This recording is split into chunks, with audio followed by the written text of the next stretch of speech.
नमस्कार विद्यार्थी मित्रों, आज हम कक्षा 8 का चौथा काव्य पढ़ेंगे जिसका नाम है उठो धरा के अमर सपूतों। यह एक संग गान है। इसके कवि का नाम हम सबसे पहले इसके कवि का परिचय लेंगे। कवि का नाम है द्वारिका प्रसाद माहेश्वरी। द्वारिका प्रसाद माहेश्वरी का जन्म 1 दिसंबर 1916 को रोहता, आगरा, उत्तर प्रदेश में हुआ था। 29 अगस्त 1998 में उनकी मृत्यु हुई।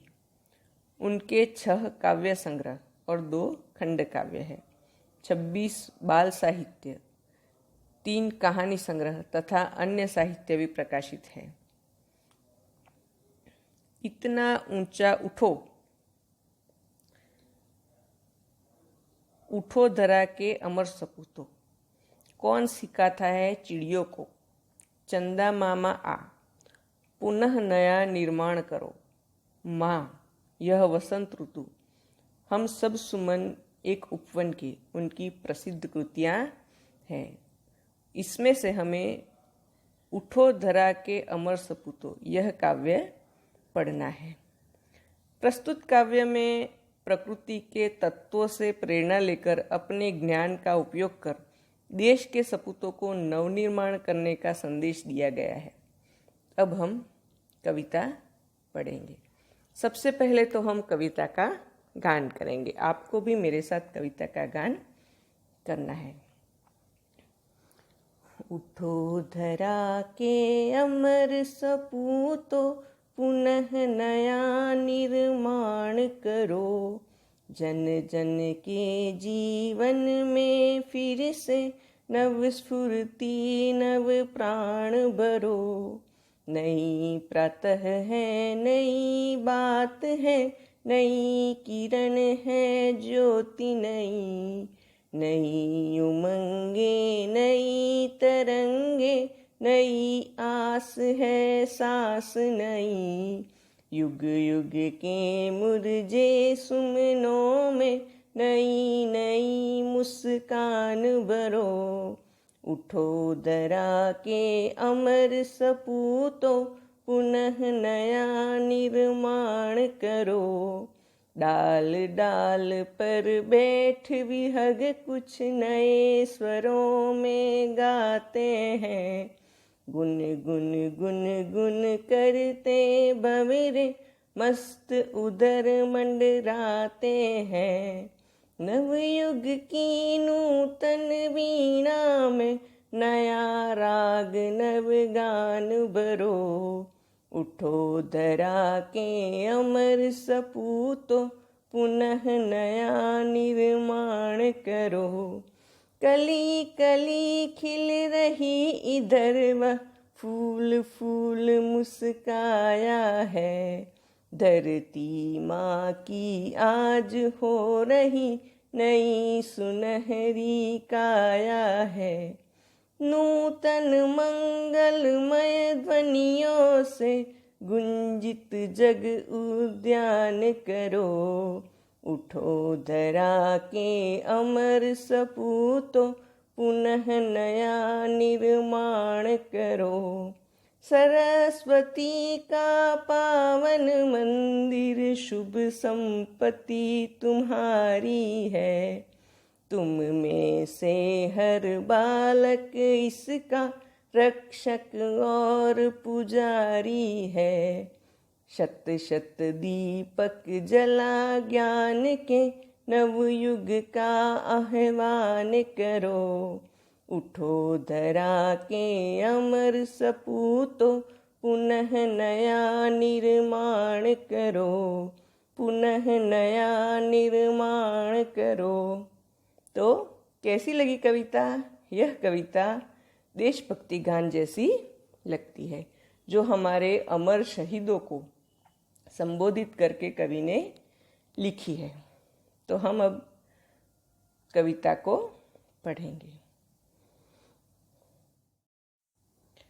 उठो धरा के अमर सपूतों, पुनः नया निर्माण करो। जन जन के जीवन में फिर से नव स्फूर्ति नव प्राण भरो। तो यहाँ पे धरा का अर्थ है मातृभूमि, धरती, अमर जो कभी नहीं मरता। और सपूत, सपूत का मतलब है कुल का नाम रोशन करने वाला। पुनः निर्माण तो फिर से बनाना। तो यहाँ पर कहा गया है कि हे भारत माता के अमर सपूतों, गुलामी की रात बीत गई है और आज़ादी का सवेरा हुआ है। अब तुम अज्ञान और आलस्य की नींद से जागो और देश के नवनिर्माण में लग जाओ और जन जन के जीवन में फिर से नव स्फूर्ति नव प्राण भरो। तो जन जन देशवासियों के जीवन में क्या करो, फिर से नया उत्साह भरो और इनमें नए प्राणों का संचार करो। यह आपकी जिम्मेदारी है। अब आगे बढ़ेंगे।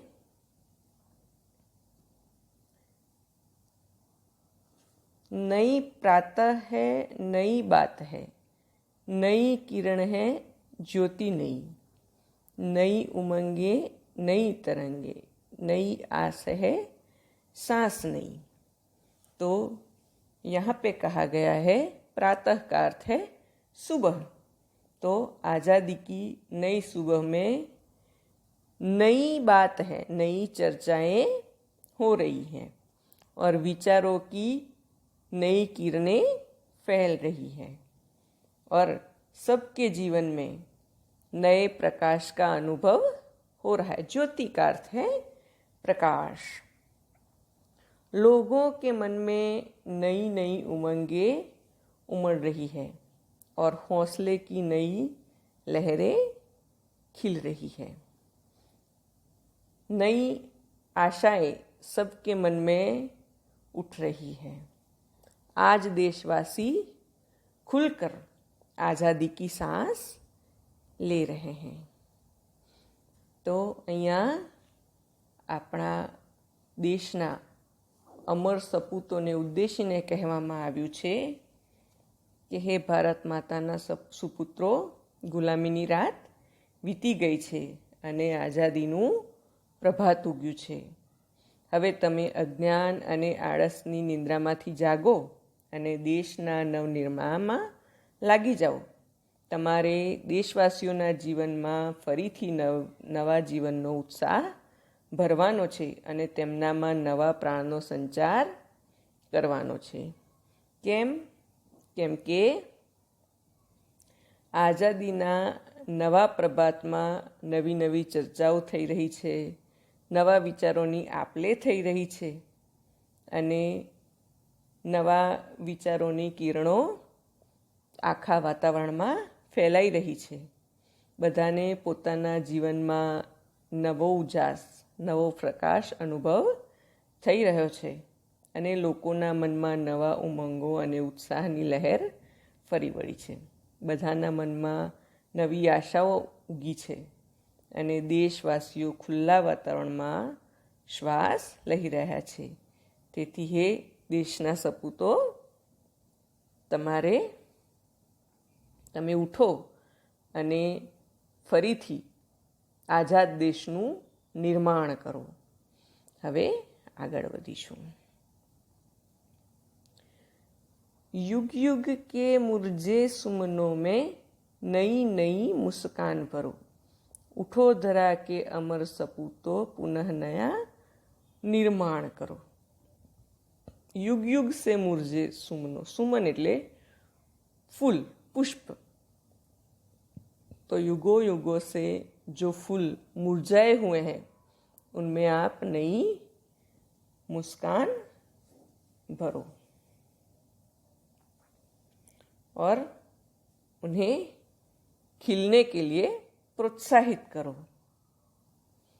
और देश के सपूतों, आप पुनः नया देश का नया निर्माण शुरू करें. डाल डाल पर बैठे विहग कुछ, नए स्वरों में गाते हैं। गुनगुन गुनगुन करते भंवरे मस्त उधर मंडराते हैं। तो डाल डाल पर बैठे विहग कुछ। तो आज आज़ादी की इस सुबह में प्रकृति भी उसका आनंद ले रही है। पेड़ों पर जो विहग मतलब पक्षी, पेड़ों की डालों पर जो पक्षी बैठे हैं वह भी मीठे गीत गाती है। नए स्वरों से नए सुर में गीत गाते हैं। गुनगुन गुनगुन करते भंवरे, और भंवरे अपने गुंजार से फूलों पर मस्ती से मंडरा रहे हैं। नवयुग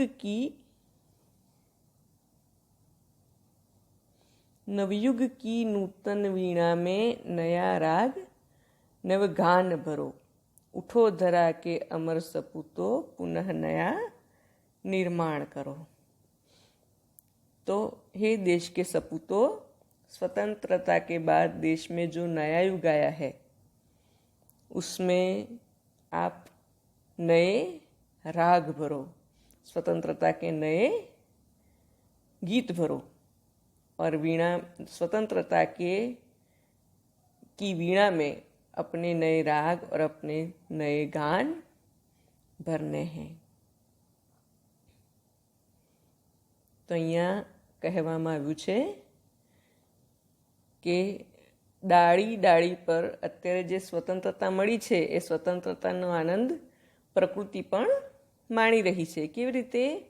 તો પક્ષીઓ જુદી જુદી ડાળ પર જે બેઠા છે તે નવા નવા સૂરમાં ગીત ગાય છે, અને ભમરા પણ ફૂલો પર મસ્ત થઈને ગુંજારવ કરે છે અને ફૂલો પર फरे छे। नवयुग की नूतन वीणा में नया राग नव गान भरो। हवे जे नवा युगનું નિર્માણ તમારે કરવાનું છે એમાં નવી વીણામાં, એટલે તમારે જે નવા સંસ્કારો આપવાના છે, જે નવું નિર્માણ કરવાનું છે એમાં નવા રાગ અને નવા ગીતો તમારે ભરવાના છે। હે ધરાના, હે ધરતી માતાના અમર સપૂતો, તમે નવું નિર્માણ ચાલુ કરો।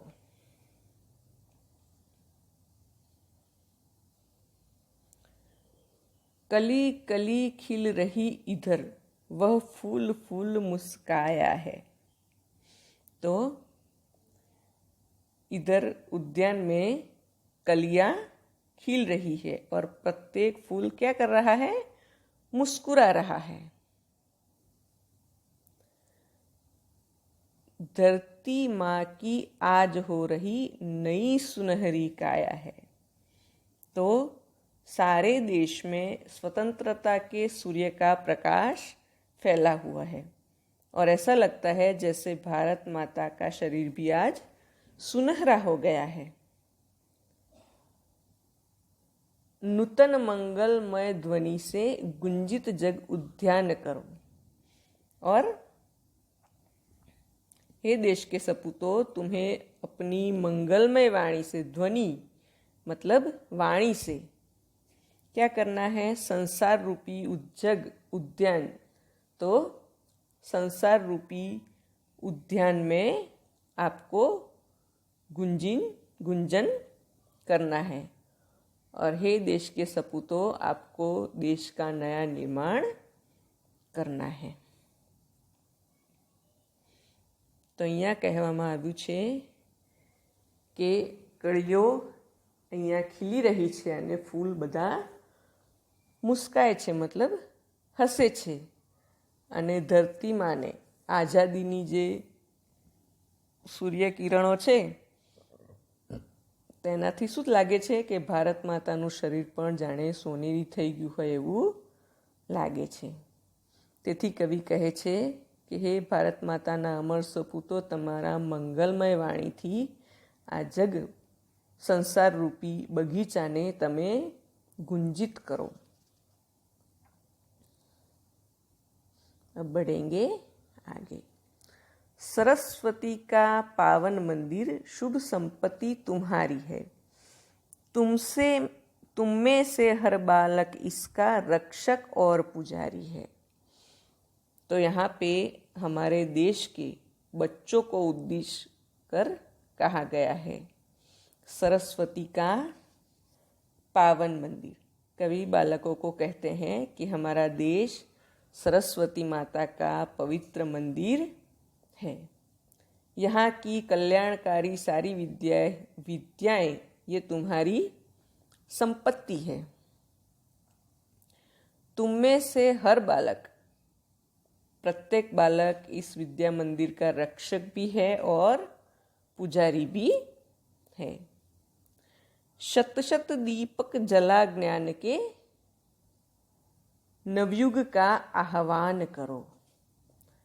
शत शत मतलब सैकड़ों, आप ज्ञान के सैकड़ों दीपकों को जलाए और नए युग का आह्वान करें।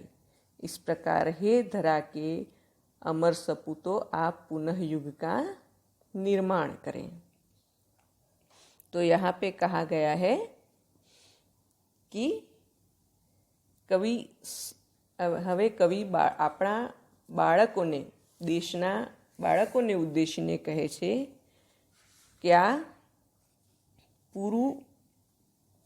પૂરો દેશ, આપણો આખો દેશ સરસ્વતી માતાનું પવિત્ર મંદિર છે અને ઘણી બધી વિદ્યાઓ છે જે તમારી સંપત્તિ છે અને દરેક બાળક, આપણા દેશનું દરેક બાળક એ આ વિદ્યા મંદિરનું રક્ષક પણ છે અને પૂજારી પણ છે।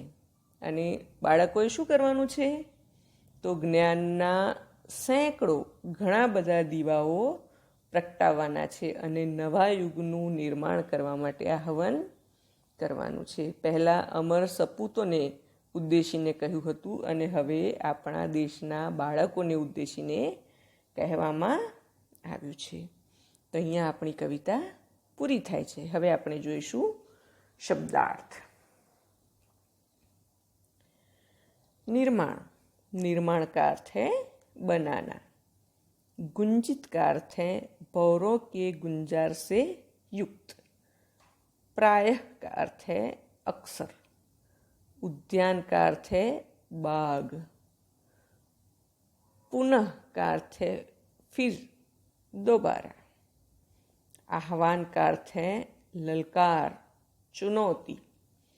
स्फूर्ति का अर्थ है उत्साह।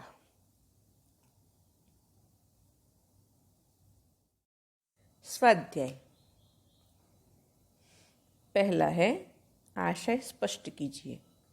युग युग के मुरझे सुमनों में नई नई मुस्कान भरो। उठो धरा के अमर सपूतो, पुनः नया निर्माण करो। तो यहाँ पर कहा गया है कि युगों युगों से पराधीनता में रहते रहते यहाँ के देशवासियों के हृदयों में निराशा भर गई है। तुम्हें इस निराशा को दूर करके इन्हें आशा बंधवानी है। उनके चेहरों पर आशा की मुस्कान भरनी है और पराधीनता के दरमियान यहाँ जो बर्बादी हुई है उसे दूर कर हर क्षेत्र में नया निर्माण करना है। अब है दूसरा प्रश्न।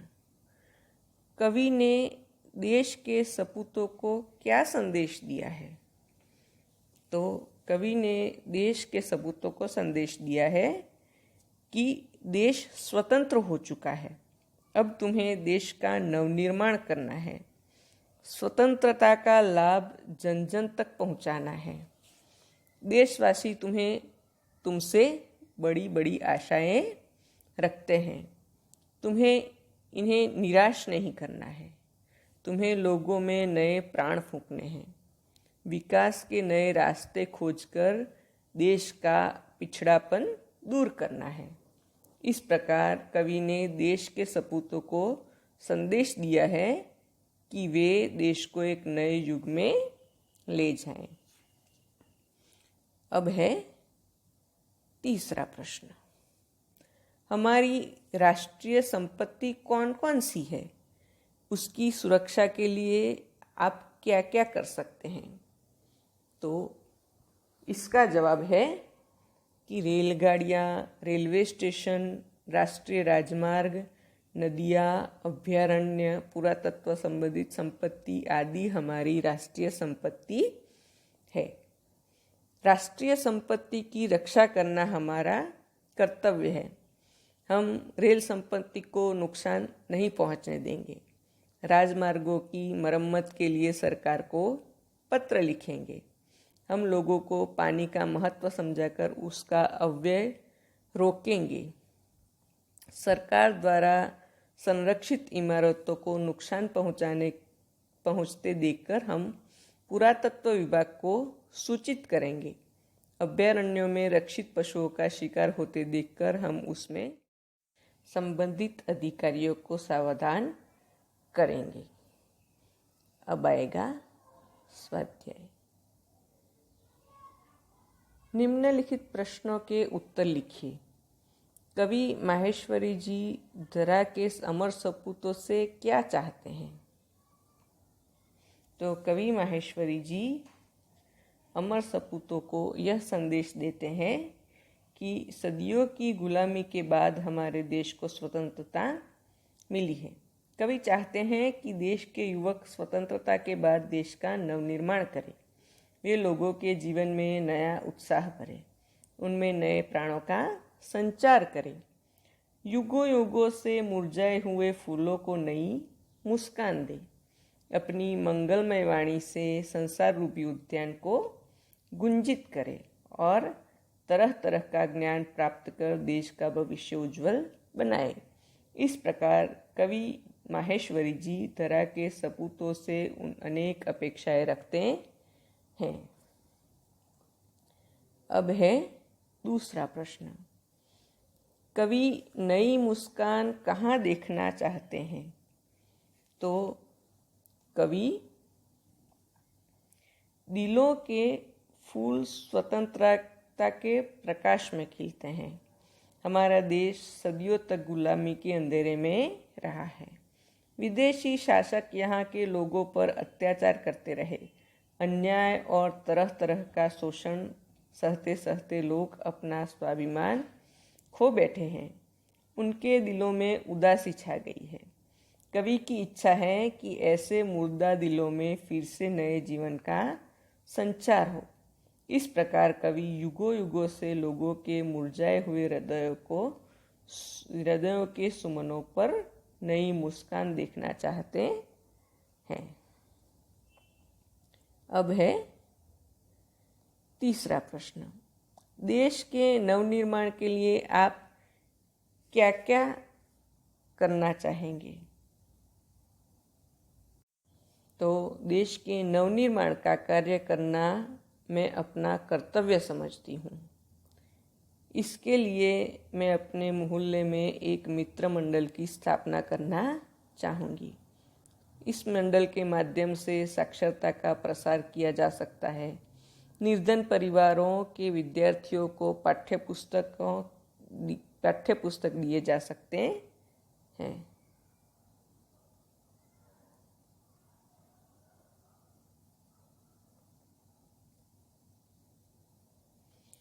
मंडल की तरफ से वृक्षारोपण किया जा सकता है और समय समय पर आरोग्य शिविर भी लगाई जा सकती है। चौथा प्रश्न है, इस कविता में कौन कौन सी बातें जिन्हें तुम अपने जीवन में उतारना चाहोगे?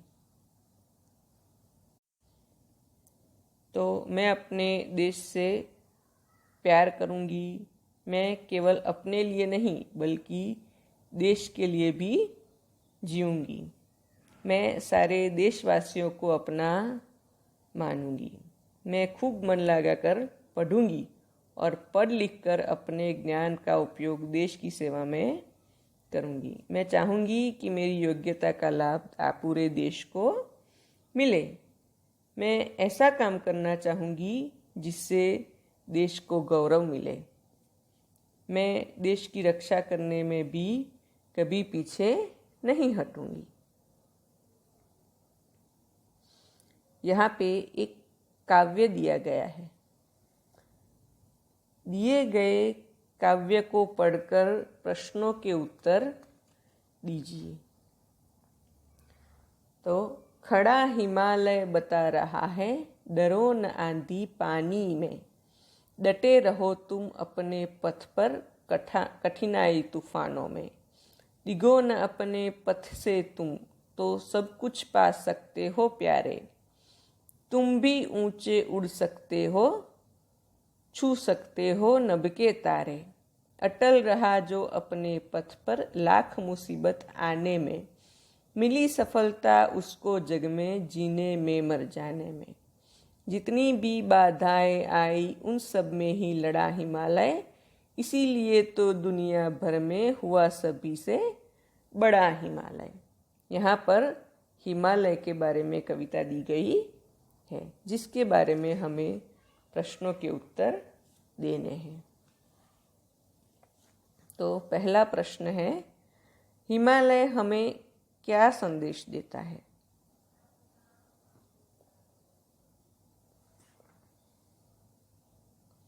तो हिमालय हमें यह संदेश देता है कि हम अपने निश्चय पर डटे रहें।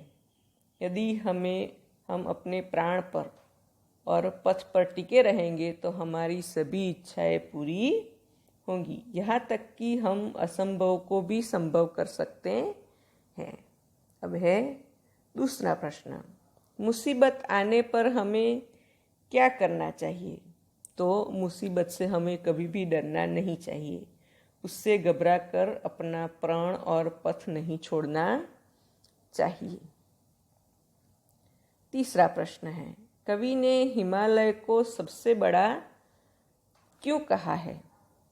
तो यहाँ पर हिमालय जो सभी बाधाओं को डट कर सामना करता है, वह हर कठिनाई से लड़ा है, कभी अपने पथ से नहीं डगा है, इसलिए कवि ने हिमालय को सबसे बड़ा कहा है। इस काव्य का भावार्थ लिखिए। तो इस काव्य का भावार्थ है कि जीवन में अनेक बाधाएं और कठिनाइयाँ आती है, हमें निडरता से उनका सामना करना चाहिए। जो मुसीबतों से बिना घबराए और अपने प्रण और पथ पर डटल रहता है, वो असंभव को भी संभव करके दिखाता है। पांचवा प्रश्न है, इस काव्य को योग्य शीर्षक दीजिए। तो हम इस काव्य को शीर्षक देंगे हिमालय का संदेश। यहाँ पर एक चित्र दिया गया है और चित्र के आधार पर कविता लिखनी है, जिसमें निम्नलिखित शब्दों का उपयोग हुआ है। तो फूल, तितली, बादल, वृक्ष और बारिश, ये सारे शब्दों का उपयोग होना चाहिए। तो यह कविता आपको खुद प्रयत्न करके लिखनी होगी, जिसमें ये चित्र का भी हो और ये सारे शब्दों का भी उपयोग किया गया हो। यहाँ पे बारिश हो रही है, तितली उड़ रही है, फूल मुस्कुरा रहे हैं, कलियाँ भी है, वृक्ष भी है। उसके आधार पर आपको कविता लिखनी है। यहाँ पर चौथा प्रश्न है,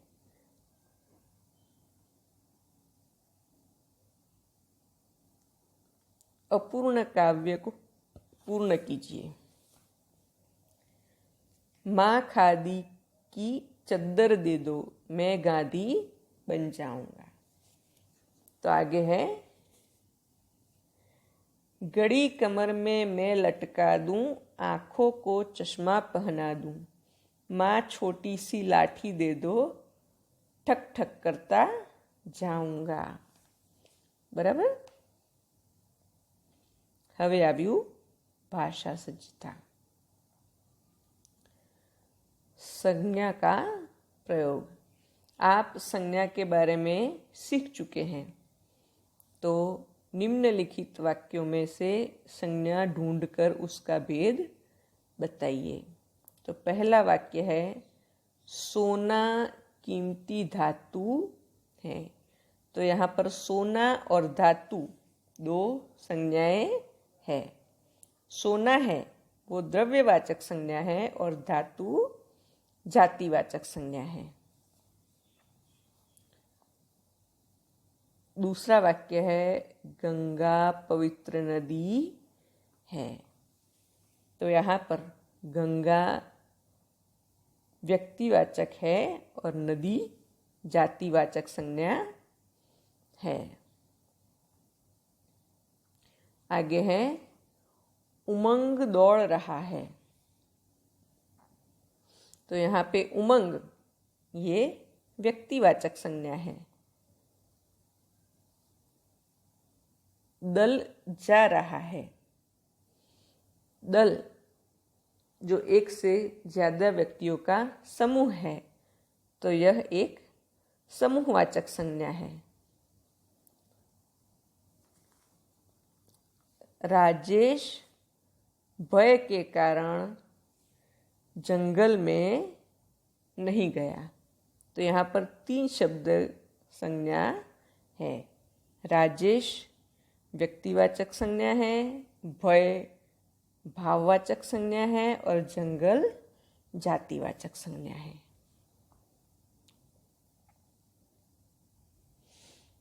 निम्नलिखित विधान पढ़िए और समझिए।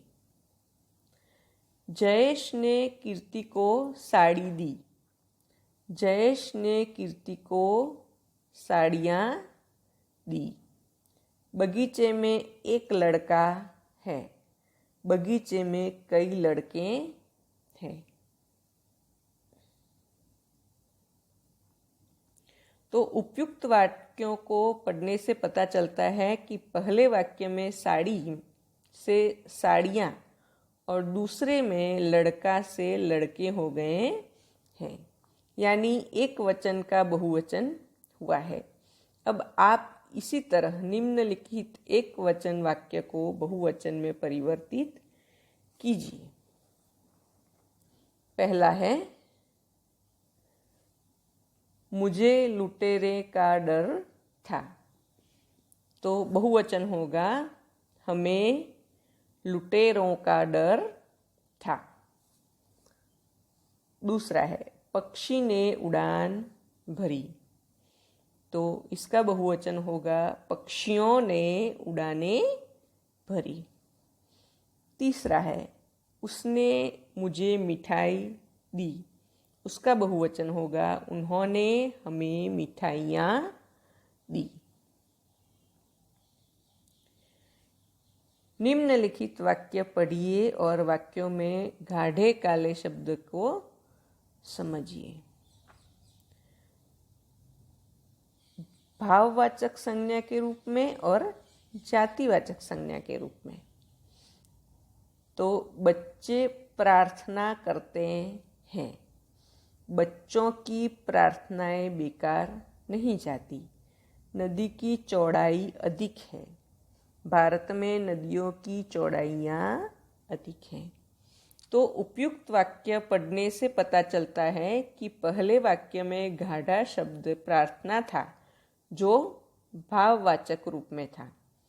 उनके साथ दिए वाक्य में प्रार्थना को ए प्रत्यय लगाने से प्रार्थनाएं संज्ञा जातिवाचक संज्ञा बन गई है।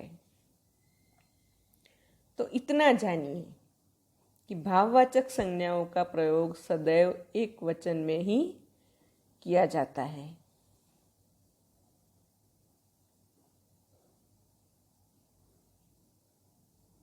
और बहुवचन में प्रयुक्त किए जाने पर ये जातिवाचक संज्ञाओं के रूप में बदल जाता है। उपयुक्त उदाहरण के अनुसार निम्नलिखित वाक्यों में रेखांकित भाववाचक संज्ञाओं को जातिवाचक संज्ञा में परिवर्तित करके वाक्य फिर से लिखिए। तो विज्ञान में दूरी को दूरी को कम किया है। विज्ञान ने दूरी को कम किया है। तो इसका बहुवचन कैसे लिखेंगे? विज्ञान ने दूरियां कम की है। तो यह जातिवाचक हो जाता है। दूसरा है नदी की लंबाई अधिक है। तो इसका बहुवचन होगा नदी की लंबाइयाँ अधिक हैं। तो यहाँ पे हमारा काव्य पूरा होता है। योग्यता विस्तार यह छात्रों के लिए है। शिक्षक की मदद से प्रकृति के तत्वों पर आधारित काव्यों का संकलन कीजिए। तो आप अभी तो शिक्षक की मदद नहीं ले सकते हैं, तो आपको अपने माता पिता की मदद लेकर प्रकृति के आधार पर काव्यों को संकलित करना है।